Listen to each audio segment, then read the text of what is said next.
Tidak lain dan tidak bukan adalah syirik kepada Allah Subhanahu wa taala. Fa'akbarul kabair asyirku billahi ta'ala. Di antara dosa yang paling besar dari dosa-dosa besar adalah syirik kepada Allah, mensekutukan Allah atau menduakan Allah. Ketika seorang manusia menganggap meyakini ada Tuhan selain Allah, maka pada saat itu dia pun keluar dari agama Islam. Ketika dia meyakini ada Tuhan selain Allah, maka saat itu dia keluar dari keimanan.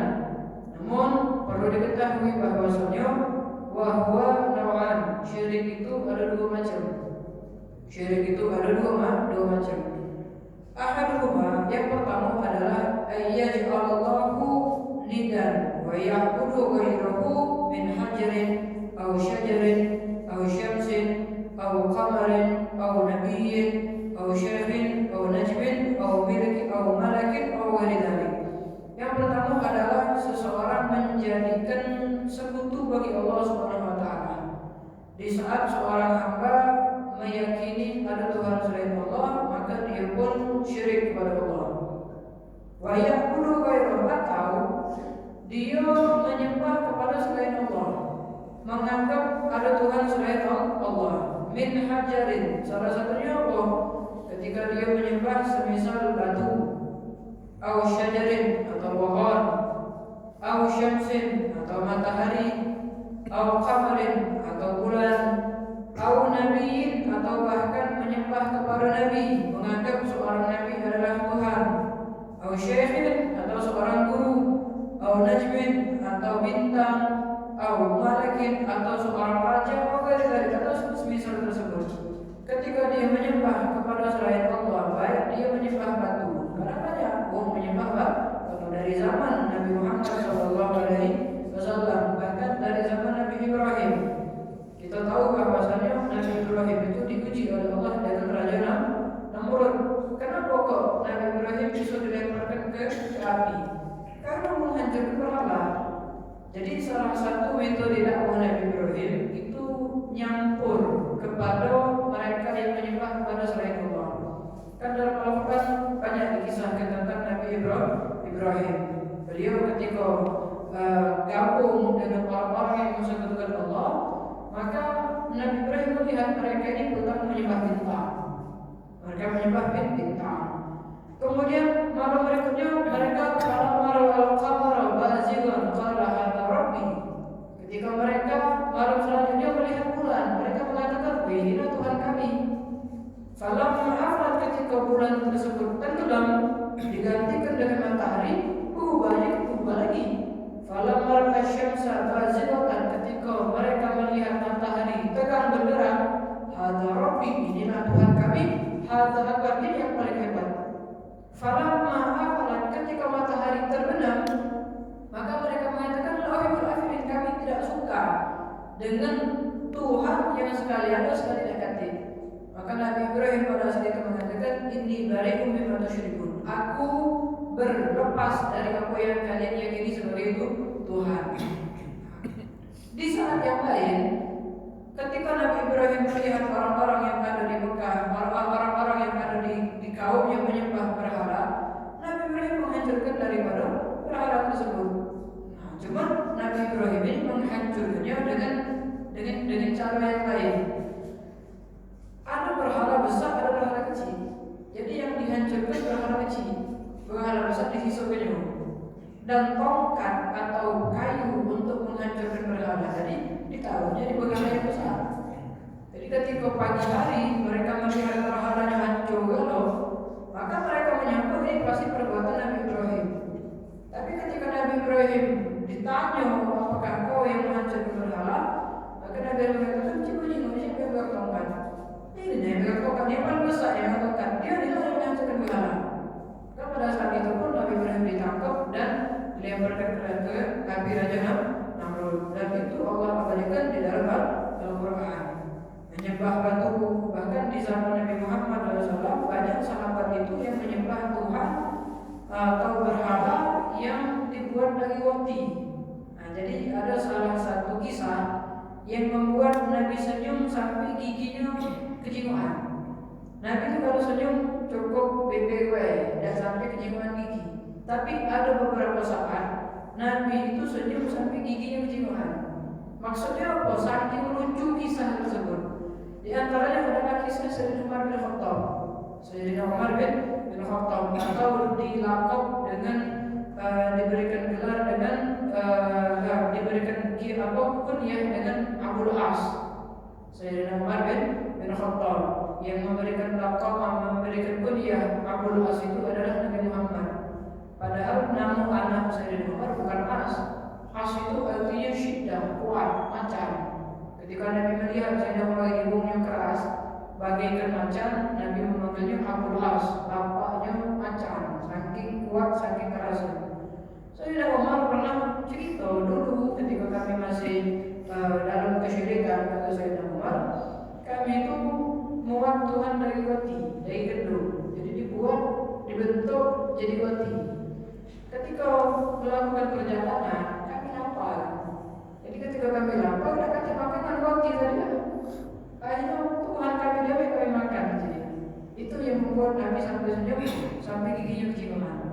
Itu di antaranya menyembah batu atau pohon, banyak di dunia ini orang yang menyembah atau menganggap pohon keramat. Itu boleh. Pohon ini kalau ditumbang lagi ada yang meninggal, lagi ada yang macam ini, tidak kan?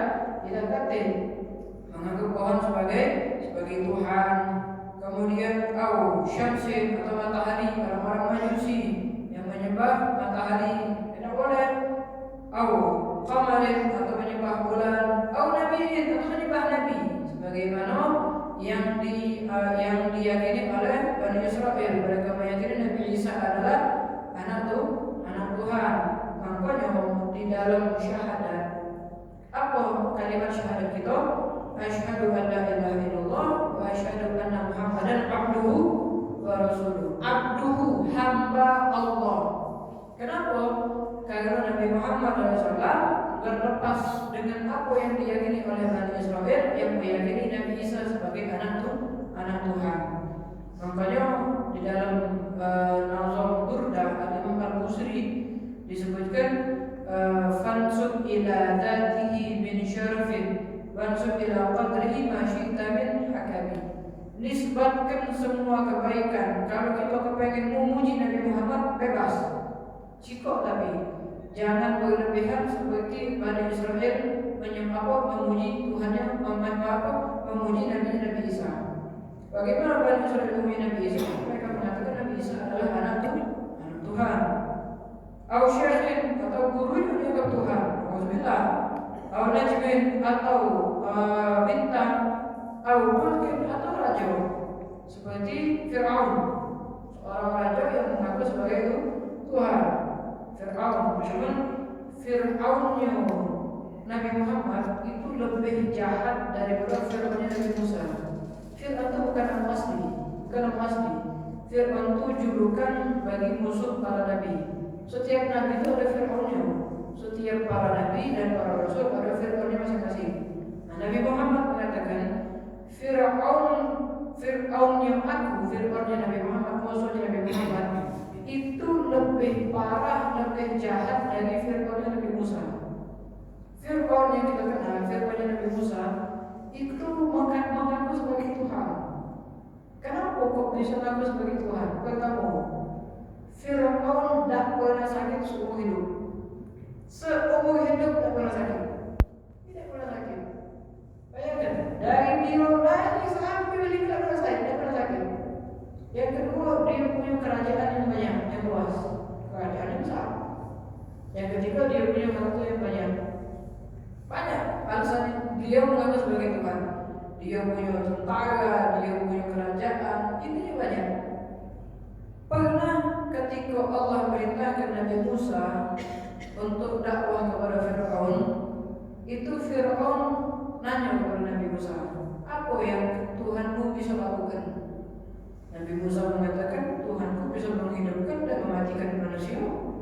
Kata Fir'aun, aku juga baca. Dibuktikan oleh Fir'aun, panggil yang di penjara. Dwi kok kau dipanggil? Salah sikap dia suruh bunuh yang lainnya. Kau bunuh ini. Setelah itu Nabi Fir'aun ngomong, si aku bisa mematikan kau dan aku bisa menghidupkan yang lain. Apa yang Tuhanku bisa lakukan? Kata Nabi Musa, Tuhanku bisa menciptakan siang dan malam. Tadi yang Fir'aun baca. Fir'aunnya Nabi Musa di detik-detik akhir hayatnya beriman. Cuma tidak diterima karena sudah diterbawakan, nyawanya sudah dikerongkongan, tidak diterima lagi, pintu kapal tertutup. Ketika Nabi Musa dikejar oleh tentara Fir'aun, kemudian sampai ke tepi laut, Allah firmankan untuk memukulkan tongkat. Ini kisah makruf, sudah banyak kita kenal. Akhirnya laut tadi terbelah, bukan jadi dua, jadi 12 jalan. Sebagaimana suku yang ikut lari dengan Nabi Musa. Setiap kepala suku mengawal suku yang masing-masing lewat siku jalur. Sampai sudah di seberang, Allah firmankan pukul lagi, maka Fir'aun dikenal laut aja. Akhirnya pada saat itu laut pun kembali menyatu. Bayangkan kalau kita jengok video yang ada di tsunami segala macam, itu cuma berapa tinggi banyu laut. Ini Fir'aun di dasar laut, banyu tinggi, tiba-tiba nyatu. Meninggal. Cuma ketika Fir'aun tenggelam, dia mengatakan, amantu, aku beriman kepada Tuhannya Bani Israel. Aku beriman kepada Tuhannya Bani Israel. Sampai beriman, cuma tidak diterima. Karena pintu kapal sudah tertutup ketika nyawa dikerongkongan. Fir'aunnya Nabi Muhammad siapa? Abu Jahal. Siapa Abu Jahal? Nak mati. Abu Jahal itu dibunuh oleh Abdurrahman bin Auf. Abdullah bin Mas'ud. Abdullah bin Mas'ud itu cepol, kurcaci, NCN. Tapi dia yang memenggal kepala Abu Jahal. Di dalam kitab Jawahir Ad-Duluiyah disebutkan cuma satu lengan tinggi Abdullah bin Mas'ud. Satu lengan, cepol. Sampai pernah suatu saat Abdullah bin Mas'ud itu naik batang untuk ngambil kayu siwak. Tiba-tiba angin berhembus, ayam dia terbang. Dia terpegang, angin kuat, ayam dia. Sahabat ketawa kalau nyingok Abdullah bin Mas'ud. Ketika itu Nabi Muhammad nanya, apa kalian ketawa? Nyingok kaki Abdullah bin Mas'ud, wahai Nabi, kecil ni Apa kata Nabi? Dua kaki Abdullah bin Mas'ud lebih berat dari gunung Uhud. Pernah suatu saat turun ayat Inna Fatahna maka berbeda. Turun ayat Al-Fatah, surat Al-Fatah. Kemudian Nabi nanya, siapa yang berani membacakan ayat ini di depan orang-orang Quraisy? Menunjuk, Abdullah bin Mas'ud menunjuk. Cuma tidak dianggap sama Nabi bertamu. Nabi tidak kalah. Cuma itu terpaksa. Akhirnya sudah Abdullah bin Mas'ud datang ke Darun Nadwa. Darun Nadwa itu tempat nongkrongnya pembesar Quraisy. Abu Jahal, di situ tempat duduknya. Ketika itu dibacakan ayat dalam surat Al-Fatah tadi oleh Abdullah bin Mas'ud. Ketika dengar itu, Abu Jahal langsung menampar Abdullah bin Mas'ud, ditampar sampai kupingnya koyak. Kuping Abdullah bin Mas'ud koyak, ditampar Abu Jahal. Akhirnya datang kepada Nabi sambil membawa kupingnya koyak tadi. Ketika itu malaikat Jibril turun ketawa. Nabi nanya, wahai Jibril, kami lagi sedih. Jika Abdullah bin Mas'ud kupingnya koyak ditampar, apa kau tahu? Apa kata Jibril? Kakek kau bakal tahu, wahai Nabi. Kakek kau bakal tahu. Sudah sampai dalam suatu peperangan, Abdullah bin Mas'ud berperang. Cepol-cepol berperang tadi. Ketika itu Abdullah bin Mas'ud nyinggung Abu Jahal itu sudah tergolim. Disenggol-senggol dengan pedangnya, udah bergerak lagi sudah. Kenapa sekarat sudah? Akhirnya Abdullah bin Mas'ud naik ke atas dada Abu Jahal. Kalau kecil, cepolnya dinaik. Ketika nak dipenggal kepala Abu Jahal ngomong, kalau kau nak penggal aku, tolong agak naik sedikit atau agak turun sedikit, biar ketika jasad ditemukan aku berwibawa, matinya mati berwibawa. Nah mati ini mati. Tebas itu agak naik atau agak turun sedikit, biar aku kejiwaan gagah kalau meninggal. Dan sampaikan kepada Muhammad, aku musuh dia di dunia sampai akhirat. Sampaikan ke Muhammad, aku musuh dia dunia sampai akhirat. Ini Fir'aunnya Nabi Muhammad. Fir'aun Nabi Musa, bagaimana yang kaya? Cuma Nabi Muhammad, Fir'aun Nabi Muhammad nak mati. Sampai orang itu sampaikan ke Muhammad, aku musuh dia dunia sampai akhirat. Ditebas oleh Abdullah bin Mas'ud. Tebas bawa. Ketika ditebas, kuping daripada Abu Jahal kan nak nampak kepalanya dilobangi oleh Abdullah bin Mas'ud, dikoyak aja. Malas dendam dia. Karena dulu kupingnya koyak. Akhirnya bawa kupingnya tadi saya dibawa kepala Abu Jahal oleh Nabi Muhammad. Pada saat itu Nabi Jibril turun. Wahai Nabi, sekarang kau tahu kenapa aku berkata al-udhnu bil udhuni wal rasu ziyadah. Kuping balas kuping, balasnya bagus. Kuping balas kuping. Abdullah bin Mas'ud kupingnya pun koyak ditampar Abu Jahal. Sekarang Abdullah bin Mas'ud nolongi kuping Abu Jahal. Wal rasu ziyadah, sedangkan kepala yang dipenggal oleh Abdullah bin Mas'ud bonus buat dia. Itu bonus buat Abdullah bin Mas'ud. Itu apa firman Nabi Muhammad. Makanya sekarang ini orang yang menjadikan seorang raja sebagai itu Tuhan. Ada di negara mana itu? Mana jenguk harus sujud kepada rajanya, harus nyium kaki rajanya, tidak boleh. Nyium kaki, bahkan hukum fikih, kalau hukum fikih sujud tanpa sebab haram. Tiba-tiba orang sujudnya itu haram. Hukum fikih, karena sujud itu tidak boleh kecuali kepada Allah. Ketika kita tiba-tiba sujud kata alasan kata apa? Hukumnya haram. Kecuali ada alasan sujud syukur, sujud tilawah, ada masalah. Ini sujud tanpa sebab, tanpa alasan itu haram. Karena pertanyaan dia sujud untuk siapa? Kalau sujud untuk Allah ada alasan. Sujud syukurkah, sujud sholatkah? Kalau sujud tiba-tiba sujud maka hukumnya bisa haram.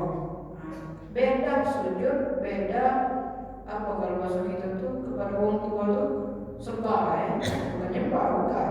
Kadang kan sungkem.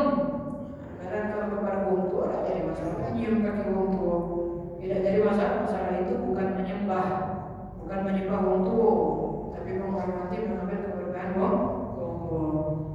Wa hadza huwa syirkul akbar, dan inilah syirik yang paling besar yang Allah firmankan dalam Al-Qur'an, innallaha la yaghfiru an yushraka bihi wa yaghfiru ma duna dzalika liman yasha. Sesungguhnya Allah Subhanahu wa taala la yaghfiru, tidak sekali-kali mengampuni ayyushraka bihi, orang yang berbuat syirik kepada Allah, wa yaghfiru ma duna dzalika liman yasha. Kalau selain syirik Allah ampuni. Satu-satunya dosa yang tidak bisa diampuni adalah syirik. Selain syirik masih ada harapan diampuni.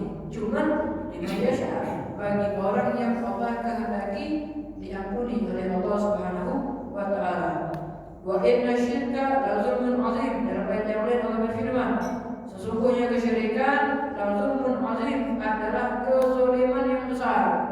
Dalam ayat yang lain Allah berfirman, innahu may yusyrik billah faqad harramallahu alaihi jannah wa ma'wahu nar. Barang siapa yang berbuat syirik kepada Allah, pertama faqad harramallahu alaihi jannah, benar-benar telah Allah haramkan surga untuk dimasuki oleh dia. Tidak bakal masuk surga. Tak bakal masuk surga orang yang syirik kepada Allah. Yang kedua, wa ma'wahu nar, tempat kembali adalah di neraka. Makanya puncak kesuksesan seorang manusia di dunia wafat dalam keadaan Islam. Sukses sudah. Nak banyak dosa dia. Kenapa? Pasti masuk surga. Pasti masuk surga. Nak sebanyak apapun dosanya, cuman kalau banyak dosa tadi Allah ampuni bagi yang Allah kehendaki, atau dicuci dulu di dalam api neraka. Tapi selagi dia wafat dalam keadaan muslim, beriman kepada Allah, dia baik. Sebanyak apapun dosa yang dia lakukan. Makanya benar dia tanya. Jadi untuk apa orang-orang yang syirik kepada Allah, orang-orang di dalam Islam berbuat kebaikan, kalau ujung-ujungnya masuk neraka? Kalau ujung-ujungnya masuk neraka? Ulama menjawab bahwasanya kebaikan yang mereka lakukan Allah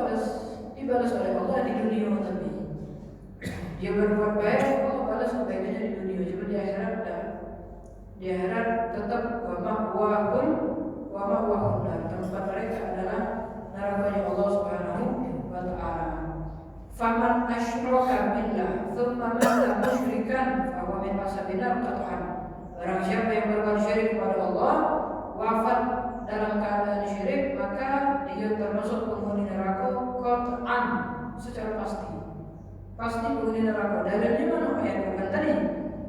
Faqad haramallahu alaihi jannah, Allah haramkan surga bagi mereka.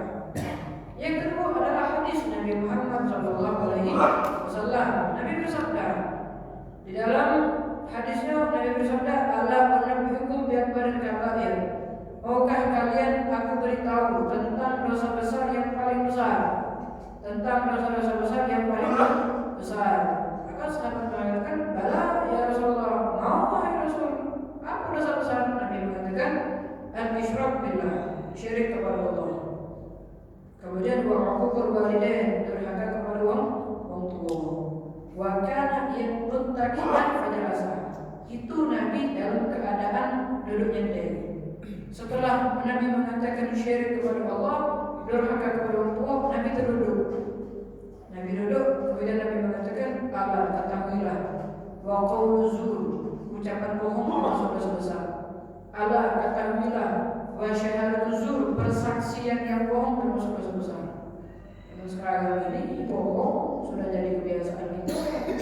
Dikit-dikit bohong, sumpah palsu, hanya persaksian palsu. Kalau zaman dulu, sumpah itu alternatif terakhir untuk menentukan hukum.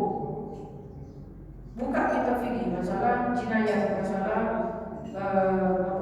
jinayah ini sosialisasi hukum, masalah hukum. Ketika ada seorang mudda'i, seorang menuntut orang lain, ada yang menuntut, ada yang dituntut, naik kasus ke pengadilan, ke hakim. Ini hukum Islam, naik kasus. Hakim bertanya, yang menuntut punya bukti tidak? Yang dituntut ditanya punya bukti tidak? Kalau sama-sama kuat, yang menuntut punya bukti, yang dituntut punya bukti, jalan terakhir sumpah. Sumpah dengan nama Allah. Biasanya zaman dulu, ini zaman dulu, mereka itu paling takut dengan sumpah. Karena kuat pasti kualatnya sudah, pasti kualatnya, paling takut dengan sumpah. Akhirnya ketika disumpah, pasti dia ngaku aku yang salah. Aku yang salah. Jadi disumpah itu alternatif terakhir. Nah, zaman sekarang belum naik ke pengadilan, baru di lapangan sumpah duluan. Belum naik kasus itu, langsung sumpah duluan. Demi Allah, aku tidak dalam pengawinnya, langsung sumpah duluan. Makanya Allah firmankan, la taj'alullah urdatan li aymanikum. Jangan jadikan Allah itu bahan sumpah kalian. Dikit-dikit sumpah. Tak boleh. Sudah kecil sekarang kan terbiasa. Jadi demi Allah, tak boleh. Kalau sudah demi Allah, efeknya atau sanksinya berat. Kalau dia melanggar sumpah yang dia ucapkan. Ada sanksi orang-orang yang melanggar sumpah. Itu yang jenis yang pertama, yaitu syirik kepada Allah dalam artian menganggap ada Tuhan selain Allah. Ini syirik besar. Nah, ada yang kedua. Yang kedua ini kadang kita tidak sadar. Apa itu? An-naw'u tsani min syirik ar-riya. Syirik yang kedua adalah riya. Apa itu riya? Al-amal li ajli ar-riya bil amal. Riya di dalam beramal, yaitu beramal bukan untuk Allah. Cuma ada kalimat dari Salman Al-Farisi, ini bagus. Dia mengatakan, siapa orang yang meninggalkan amal karena manusia, berarti riya. Siapa orang yang beramal kepada manusia, berarti syirik. Siapa orang yang meninggalkan amal karena manusia, itu dia. Yang beramal kepada manusia, itu syirik. Maksudnya gimana? Ketika kita beramal untuk manusia, itu syirik. Jelas syirik. Tadi menyembah kepada selain Allah itu syirik. Tapi ada yang kita tak sadar, termasuk dia meninggalkan amal karena manusia. Ngapa yang tidak salat di masjid? Malu mana jengkung, malu jengkung. Ngapa yang tidak pakai sorban? Malu jengkung. Ngapa yang tidak megang tasbih, zikir, sholawat, malu jengkung? Itu dia. Berarti inti beramal, megang tasbih, sholat, pengen jengkung. Kalau memang ente beramal tidak kepengen dijenguk uang, tak bakalan ditinggalkan. Tak bakal ditinggalkan. Anak dulu, anak pribadi, tak pernah pakai cincin, tak pernah bisa. Pakai cincin malu dulu. Anak ngasuh cak petino kalau cincin tu, kan petino kalau cincin kan. Cuman anak pernah suatu saat tinjau jamaah majelis cincin, tak pernah ada pakai. Sampailah anak punya adik di pondok balik bulan puasa. Anak ngomong, mana ada cincin di rumah, cuma tak pernah pakai malu. Ngomong langsung dia, berarti dia. Kenapa? Karena meninggalkan amal, karena takut manusia, karena manusia. Anak berpakai cincin takut, apa malu? Kenapa? Malu dijenguk. Akhirnya ketika mendengar omongan tadi, langsung pakai cincin itu sunnah. Pakai cincin sunnah, sunnah yang pegang, sunnah yang pegang. Bayangkan, ketika kamu pakai cincin dengan niat menjalankan sunnah Nabi, selagi cincin di tangan, pahala kamu terus mengalir tanpa putus. Sampai cincin lepas baru putus pahalanya. Kita pakai cincin, itu pahala sunnah. Dengan niat menjalankan sunnah Nabi. Selagi cincin masih di tangan, pahala sunnah pakai cincin terus mengalir. Sama seperti itu pakai pakaian.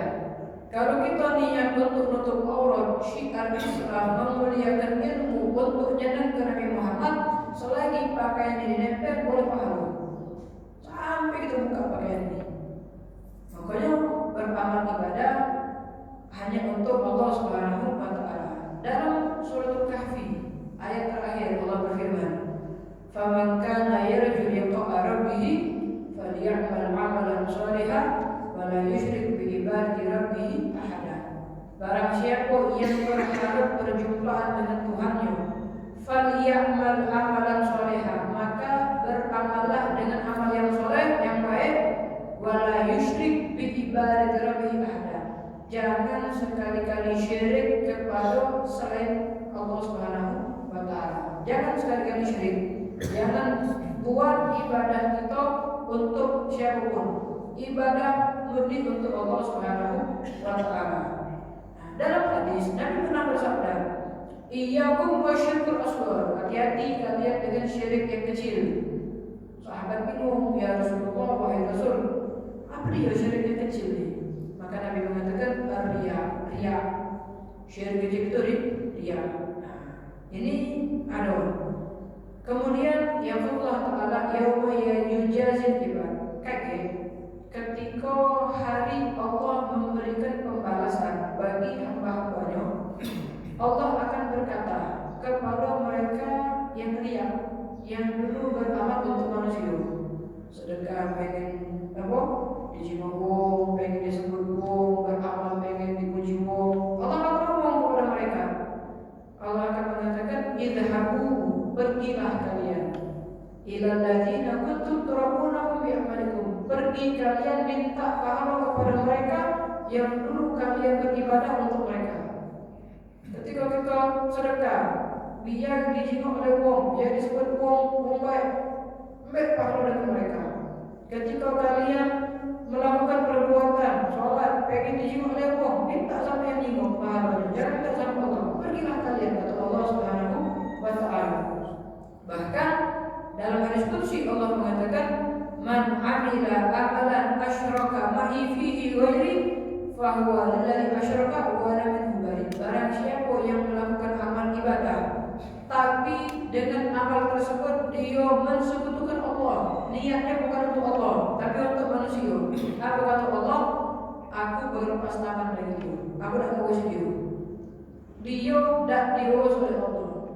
Kalau tidak diurus oleh Allah, siapa yang ngurus itu?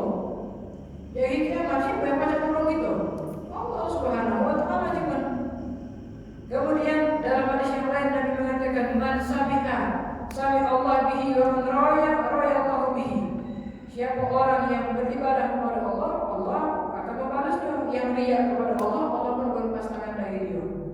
Dalam hadis yang lain, hadis Abu Hurairah, Nabi bersabda, "Rubba sha'im laysa min shaumihi illa al-ju' wal 'atas." Berapa banyak orang-orang yang puasa dan dapat pahala kecuali lapar dan haus.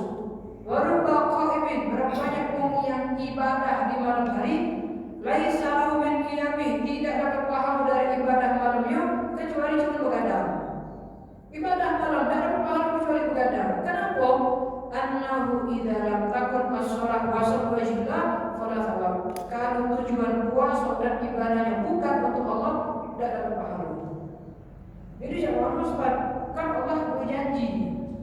Allah itu kan berjanji kalau kita beribadah di malam hari, kita bakal dikabulkan doanya. Kalau puasa macam ini, kalau sholat duha macam ini, itu bukan termasuk perbuatan riya. Bukan termasuk perbuatan riya. Misal, ada orang sholat duha, apa itu sholat? Biar rezekinya lancar. Boleh ikhlas pakai tidak itu ikhlas. Justru itu tuh memang janji dari Allah. Kalau bahasa kita tuh iming-imingan. Cak budak kecil lah, diiming-imingi sesuatu biar digawe. Allah juga ketika pengen hambanya beramal, diiming-imingi. Awalnya diiming-imingi. Kakek kalau sudah istiqomah, tujuan itu yang ada. Kita sholat duha, pertama untuk lancar rezeki. Istiqomah. Ketika sudah istiqomah, hilang lewe niat tadi. Kita ngaji Quran, pertama tujuan biar urusan kita lancar. Kalau sudah istiqomah, hilang lewe. Kita majelis, tujuan kita pertama tidak kelemahan. Kalau sudah istiqomah, hilang lewe. Niat itu hilang lewe. Tidak selamanya niat itu ada dalam hati. Cuma tetap kita minta kepada Allah ikhlas di dalam amal ibadah. Dalam hadis Nabi mengatakan, "Mafalul ladzi ya'mal liriya was-sum'ah, kamathali ladzi yamla kaisahu hasab tawakhujud." Sepermisalan orang yang beramal ibadah tapi riya, seperti orang yang memenuhi kantongnya dengan batu. Memenuhi kantong dengan batu. Semua yang masuk, kemudian dia masuk pasar. Liyashdar untuk belanja. Fa'idha fatahahu kudamal bait, ketika dia buka kantong dompetnya di depan penjual, ternyata yang ada batu. Wa daraba bihi wajhah. Akhirnya kok dipukul oleh orang yang jual. Kau ini nak melayani berarti belanja melayani pakai batu. Kemudian wala manfaatah fi kaisi, tidak ada manfaat di dalam kantong yang dia bawa. Siwa apabila tidak kecuali yang dia dapat cuma pujian dari manusia. Walau yuti bisikan dan dia tidak dapat manusia. Jadi ketika kita beramal dengan riya, amal tadi dapat dinilai di sisi Allah. Jadi ketika kita kaget di akhirat berharap dapat pahala, ternyata yang ada adalah nol. Sama aja uang bawa tas isinya batu, nak belanja. Ketika nak bayar pakai batu, dia dapat apa-apa. Justru dia dapat celahan dari manusia. Maka permisalan seperti itulah orang-orang yang berbuat amal ibadah dengan tujuan kepada selain Allah. Makanya selalu kita minta kepada Allah Subhanahu wa taala di dalam amal ibadah kita ikhlas dan wajillah. Ulama kita mengajarkan kita untuk berdoa apa? Di dalam doanya Allahumma dalam doa ulama mengajarkan Allahumma aslih niyyah wa dzurriyyah waj'al hajat kullaha maqdiyah di dunia wa dunyaya wa kharabiyah wa yukhbari. Allahumma aslih niyyah, ya Allah perbagus niat-niat kami. Allahumma aslih niyyah wa dzurriyyah, perbagus keturunan kami. Allahumma aslih niyyah waj'al hajat kullaha maqdiyah, dan jadikan hajat kami semuanya makbul, semuanya diijabah oleh Allah Subhanahu wa taala. Bijahi khairil bariyah, dengan keberkahan sebaik-baik manusia yaitu Nabi Muhammad sallallahu alaihi wasallam.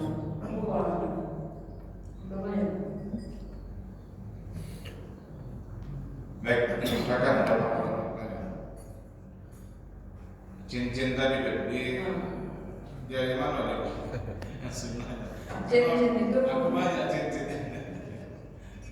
Jangan dipakai. Cincin itu sunnahnya kalau yang diajar kepada guru kita di tangan kanan dari kelingking. Itu dulu kelingking manis, baik tangan kanan ataupun tangan kiri. Cuma yang paling afdal kelingking.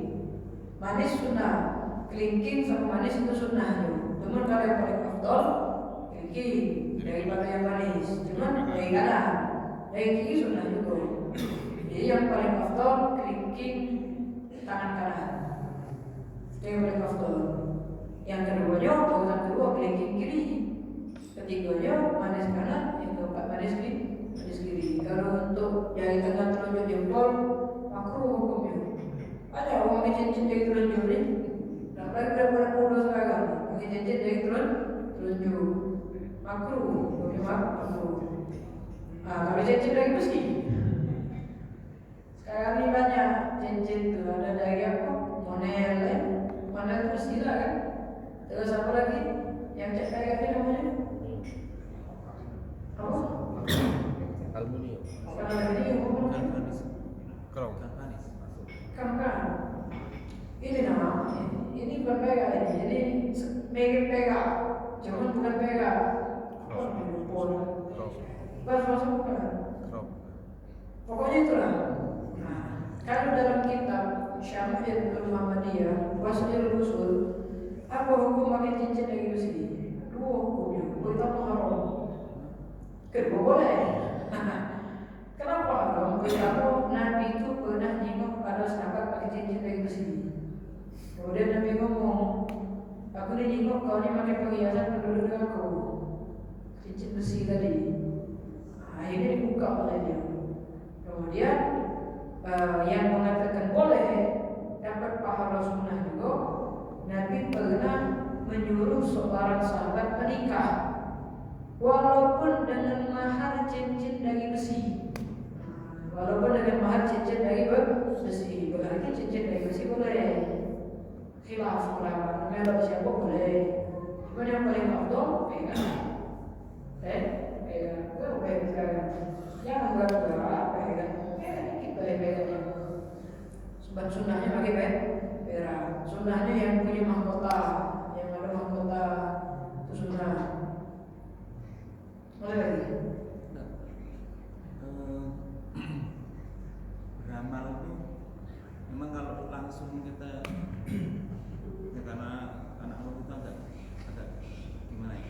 Biasanya orang tuh mungkin ada dikit-dikit ada apa ya? Pengen dia ini sama manusia gitu. Tapi emang boleh deh, dan dalam lama itu memang bisa untuk ikhlas hati. Jadi macam ini. Kalau kita menunggu ikhlas untuk beramal, tidak bakal beramal. Tidak bakal. Anak kepengen ikhlas. Nunggu ikhlas itu tidak bakal baca. Awal tuh paksa dulu, walaupun untuk uang cuma minta sama Allah biar ikhlas. Awal tidak bisa masuk ikhlas, tidak bisa.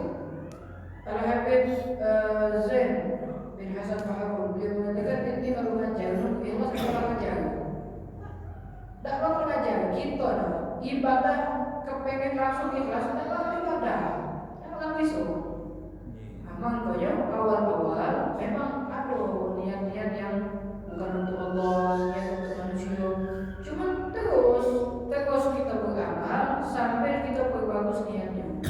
Tapi kalau sudah mendarah daging, niat itu hilang daging. Niatnya hilang daging. Biasa macam itu. Kalau nunggu ikhlas tak bakal beramal, tak bakal beramal. Karena hati kita ni tidak bisa macam itu. Pertama harus dipaksa dulu.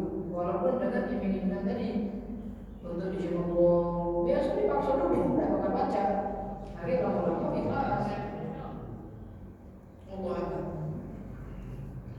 Atau barangkali ini dengan beramal itu artinya ada mungkin salah juga kalau beramal itu berharap bisa pahala itu cuma Itu tadi, jadi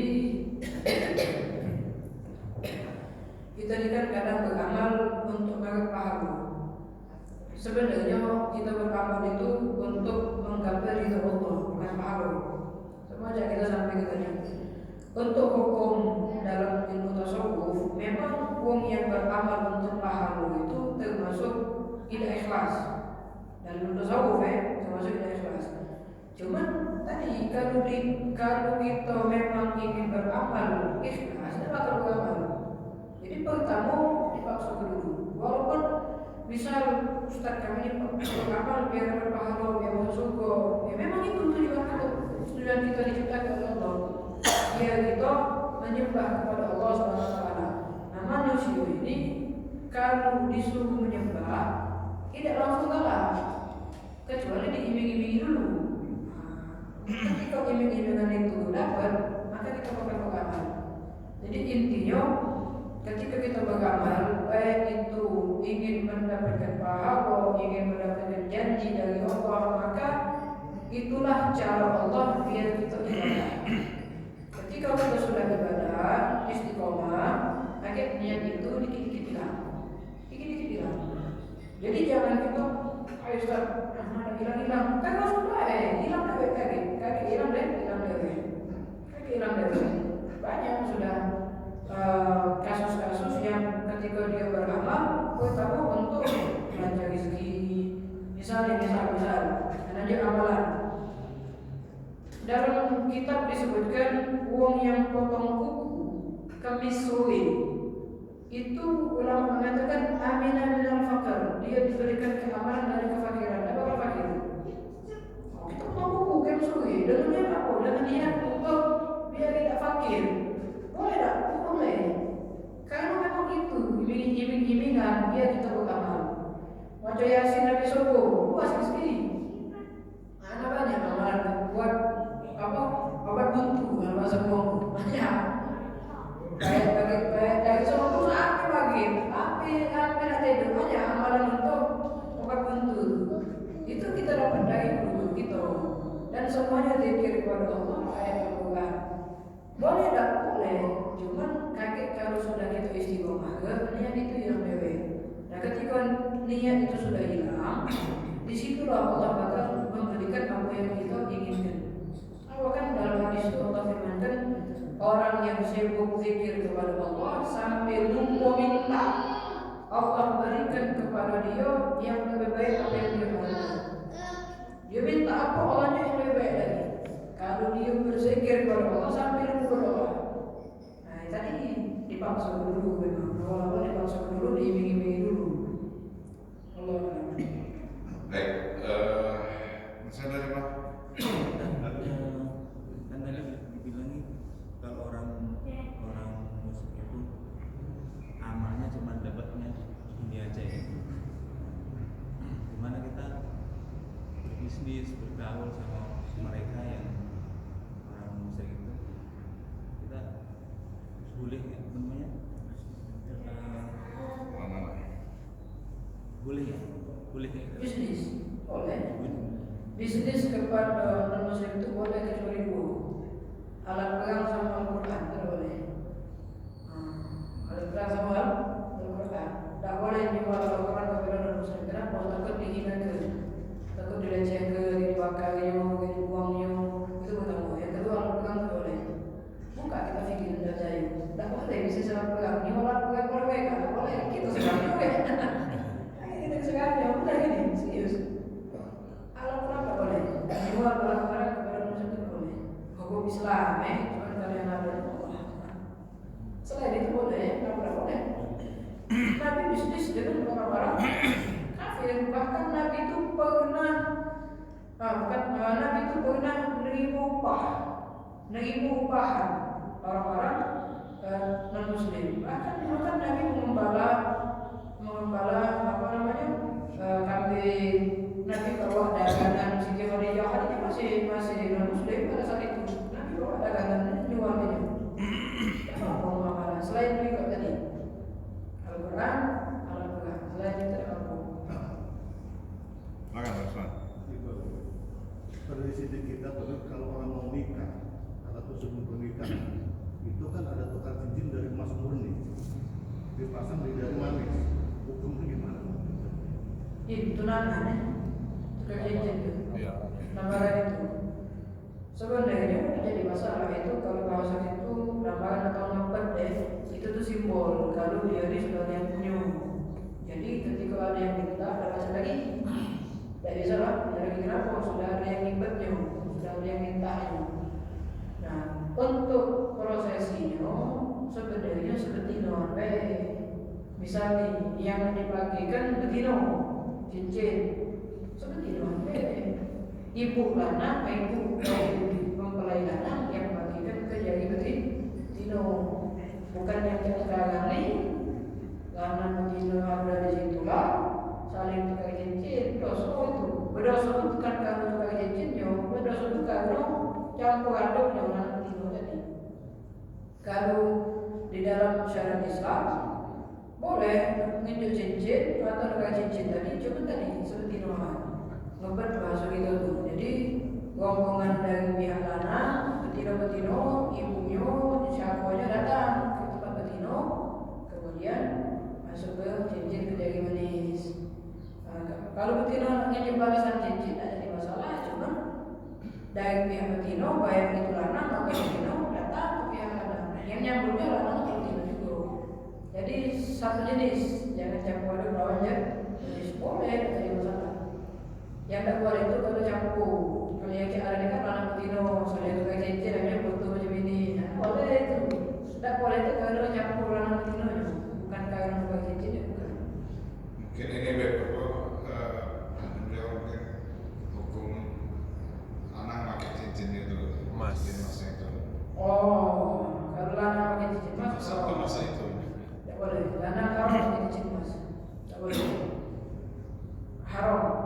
Emas itu perhiasan bagi perempuan, bukan perhiasan bagi laki-laki. Laki-laki yang sebenarnya perak. Kalau emas haram. Cuma boleh tak laki-laki memiliki emas? Boleh. Boleh. Lanang punya emas.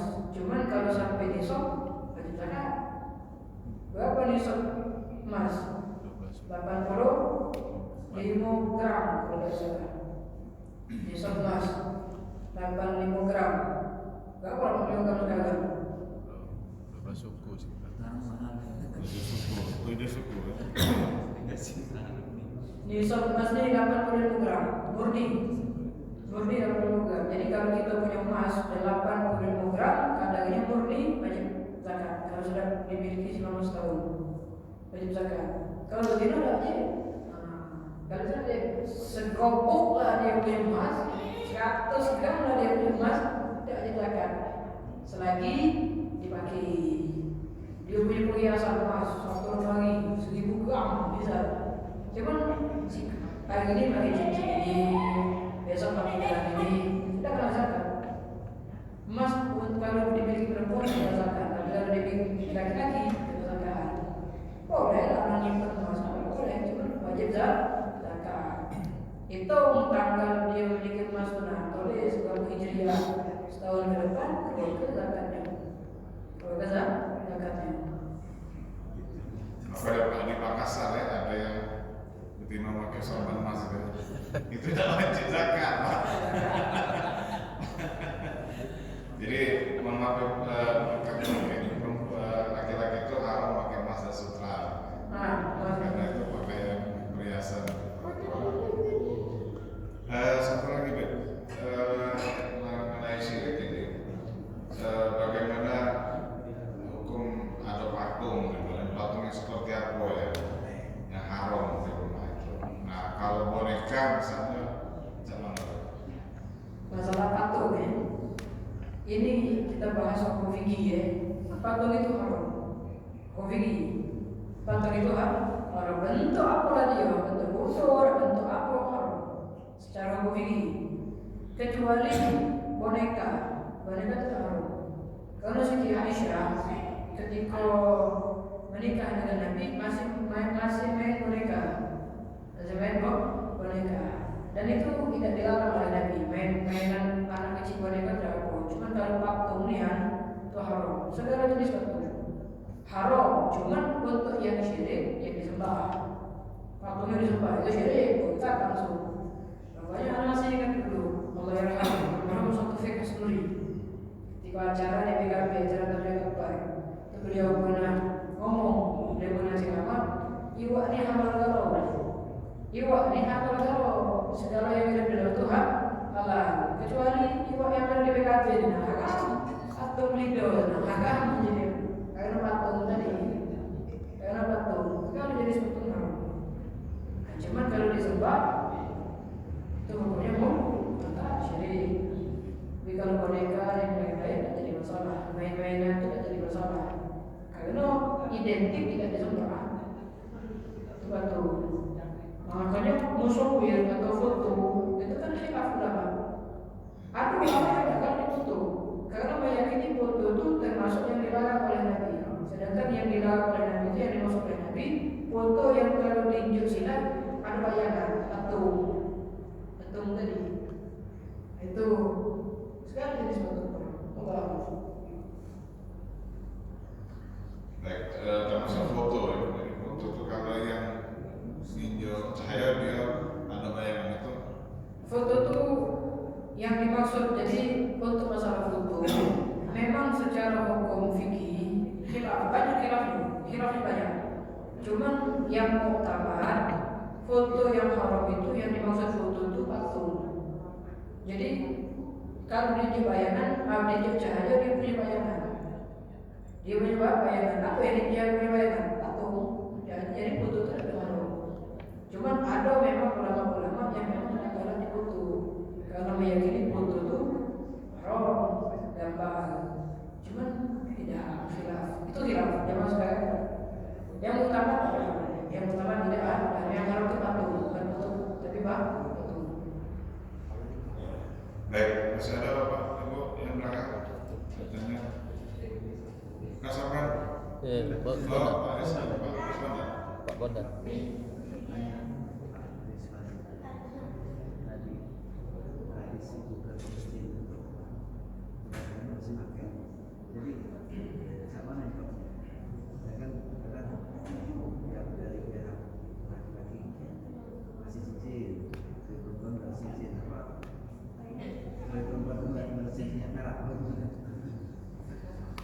Untuk sebagai cincin tidak jadi masalah selagi tadi ya yang betina pakai cincin emas, yang mana cincin perak. Ketika lupa memakai gede dulu, yang betina yang pakai betina, yang mana pakai kira karena acaranya betina khusus betina, yang mana khusus lana tidak jadi masalah. Ya kalau memang betina namanya cincin perak, ya harus perak. Kalau emas jangan dipakai.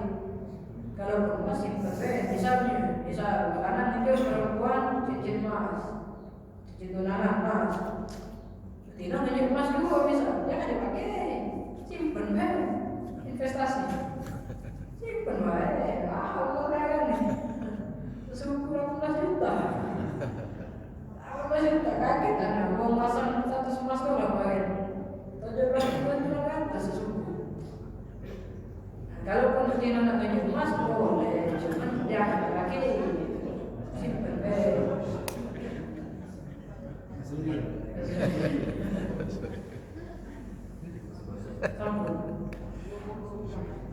Baik, memang tadi seperti dijelaskan tadi acaranya itu juga kadang-kadang perkumpulan perempuan, laki-laki yang bukan muhrim itu juga yang menyebabkan itu haram mas. Kalau baca acara ramalan itu ya tanpa kumpul laki-laki yang bukan mahram. Ada lagi dan jangan lupa pakai tadi ada handphone. Handphone itu kadang-kadang juga menjadi sesuatu yang bisa melalaikan kita.